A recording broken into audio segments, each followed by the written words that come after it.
நண்பா ரெண்டாவது வராள், அவனையாச்சும் மாட்டிக்கினா. Maths jump ராக்கு,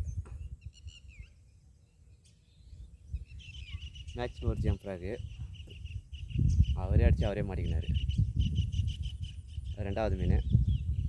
like பண்ணுங்க நண்பா, மூணாம் மீன் ட்ரை பண்ணலாம். தேங்க்யூ. நான் வேடிக்கை தான் பார்த்துருந்தேன், அவனையாச்சும் மாட்டிக்கினான்.